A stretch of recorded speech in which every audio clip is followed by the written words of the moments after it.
Hello, good morning students. Please subscribe the channel, drop a like, share and comment. Today's transcription number 304 on the speed of 100 words per minute. Start.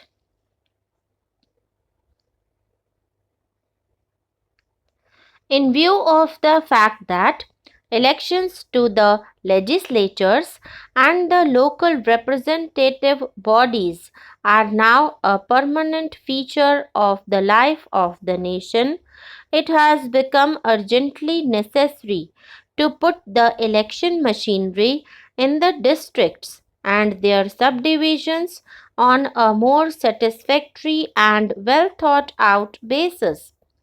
In the Commission's view, a separate nucleus election office with an adequate permanent staff on a whole time basis should be set up in every district and subdivision, and this office should be temporarily strengthened by additional hands at the time of an election.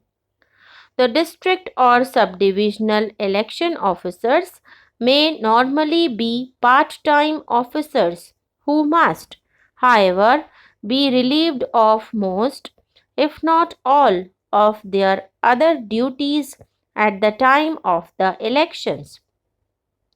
In the course of inspections of some district election offices undertaken by the Election Commission, it was noticed that the organization at the district and subdivisional level is almost always inadequate and very often haphazard and unsatisfactory. This is not at all fair to the officers who are expected to carry on this important duty, and it is not to be wondered that the work done by the election staff in between two general elections is very often below the requisite standard and comes in for severe criticism. Much more sustained and better organized efforts would be called for in future than hitherto, if even such routine work is to be done in an efficient and business-like manner. A permanent and adequate nucleus election office at each administrative center is therefore essential. In regard to the preparation and maintenance of the electoral rolls of a constituency, the permanent machinery consists of the Election Commission, the Chief Electoral Officer, and the Electoral Registration Officer of the constituency.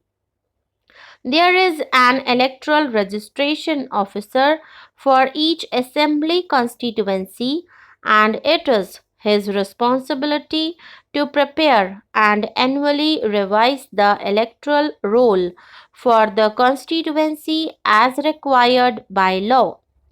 The law has made provision for the appointment of one or more assistant electoral registration officers to assist the electoral registration officer in the performance of his functions.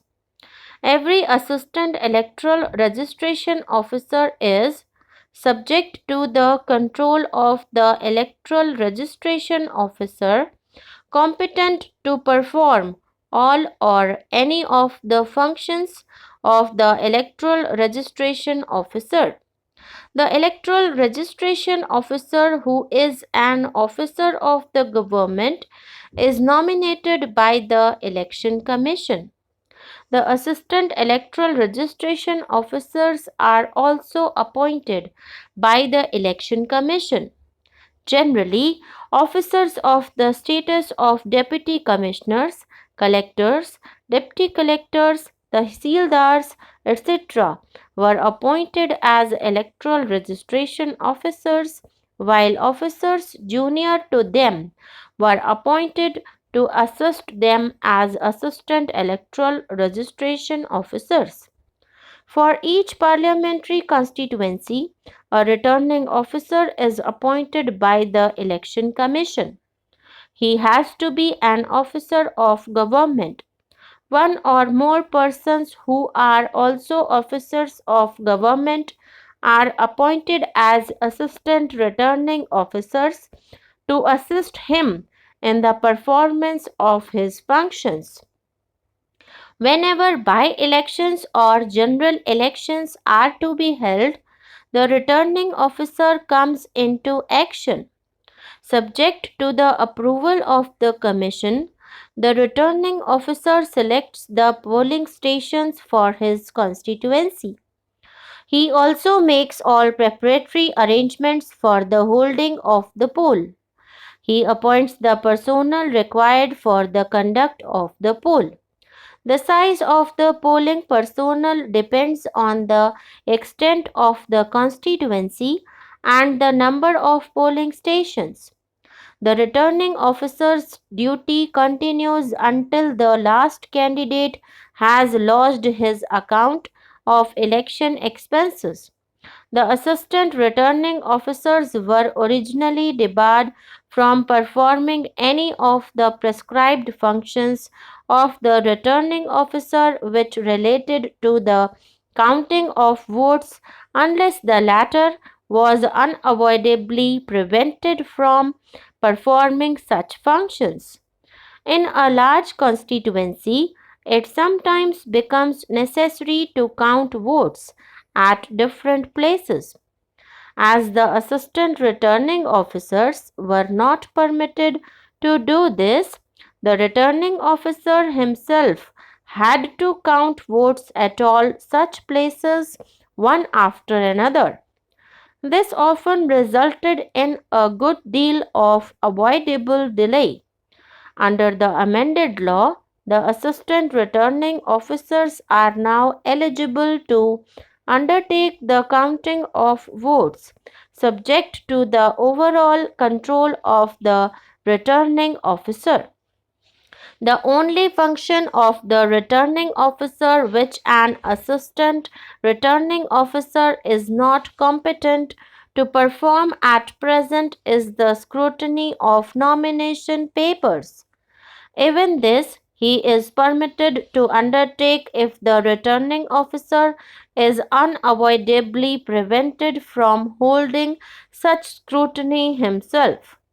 There were certain former Indian states which had entered into an agreement with the then British Indian about the execution of decrees passed in the territories of either of them. There was no difficulty about that.